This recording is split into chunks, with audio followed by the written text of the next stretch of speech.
तो मैंने बैठकर देखा कि यार 60 साल पुराना बिजनेस हाउस है, मेरी 3 पुश्तें हमने दे दी व्यापार करने में, और एक कोविड ने आकर हमारे पसीने छुड़वा दिए था। एक कोविड ने आकर, शुक्र भगवान का बहुत बड़ा यह था कि हमारी तो फिर भी सारे शोरूम हमारे थे, हमारी अपनी दुकानें, अपने शोरूम, अपनी फैक्ट्रियां थी, हमारे ऊपर ज्यादा लोड, रिस्क, लायबिलिटीज वैसी नहीं थी। कॉमन आदमी तो बाजार के अंदर किराए की दुकान ले और बैंक से पैसा ले और ब्याज पे पैसा ले और होम लोन, गोल्ड लोन, निपोरा लोन 14 से तो बर्बाद हो जाए कोविड में। और कितने बर्बाद हो गए मुझे आपको गिनवाने की जरूरत नहीं है सर।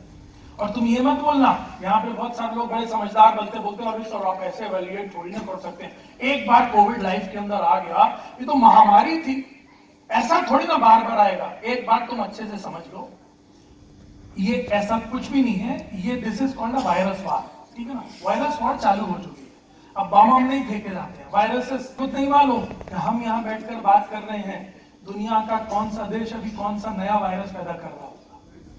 पिछली बार भगवान न करे कोविड आया था तो मुंह में मास्क लगाकर घूम रहे थे, अगली बार कहाँ क्या लगाकर घूम रहे होंगे कुछ नहीं पता किसी को।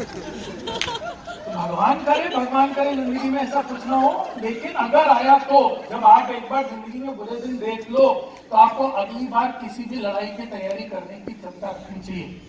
मैं क्यों इस व्यापार की बड़ी रिस्पेक्ट करता हूं, क्योंकि मुझे समझ में आया कि ये तो बड़ा मजेदार व्यापार है। हींग लगे ना फिटकरी, रंग एकदम चोखा आता है इसमें। अपन ने लाया कुछ भी नहीं था, अपन लाखों रुपए कमा रहे हैं। रिस्क आया, जब कोविड आया तो सारे व्यापारों पे ताला लग गया। ताला लग गया, प्रॉब्लम नहीं थी, व्यापार बंद पड़े तो प्रॉब्लम नहीं थी, व्यापार बंद थे लेकिन खर्चे चालू थे सारे। रिस्क और लायबिलिटी कितनी बड़ी थी हमारे जीवन में, बैलेंस शीट रोज का माइनस में खट जा रही थी।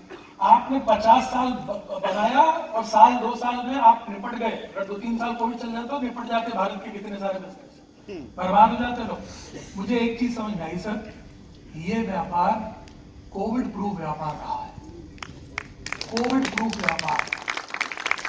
दुनिया में अगर जब बुरे दिन आए ना, अच्छे दिनों के अंदर तो सब अच्छे अच्छे। आप कैसे बोलते हो कि भैया मेरी 10 लोगों की दोस्ती है, अच्छे में आज आप पार्टी करने बुलाओ, आज आप दारू पीने बुलाओ, सब खड़े हो जाए।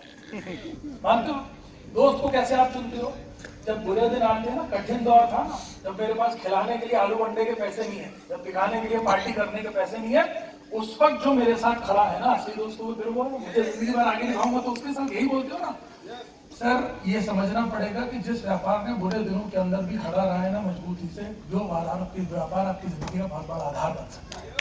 इसलिए ये आईडी को मैं बोलता हूँ, आपके पास कोई नहीं है ना, लोग बोलते हैं कि आप सर मैं क्यों करूं इस बिजनेस को, मेरे पास तो मैं 10,000 कमा रहा हूँ, 20,000 कमा रहा हूँ, तो गाड़ी नहीं चाहिए मेरे को। तो इसलिए करो क्योंकि किसी दिन कोई बुरी घटना हुई, कोई बुरा कड़ा समय आया तो आपका परिवार तो इतनी सिक्योरिटी दे दो। मैं नहीं बोलता हूँ कि आप 2,10,000 की सिक्योरिटी दो, मैं बोलता हूँ इतनी सिक्योरिटी दे दो, आप 50,000 महीना कमाना शुरू करो, आपकी आईडी पे बनना शुरू हो, सिस्टम के साथ हो, ऐसा व्यापार होना शुरू हो कि आप कल काम नहीं भी कर पाओ और कल भगवान न करे आपका परिवार कोई कठिन दौर देखे तो आपका परिवार को फिर भी 50,000 महीने में पहुंचना चाहिए। इसलिए परिवार को सिक्योर करने के लिए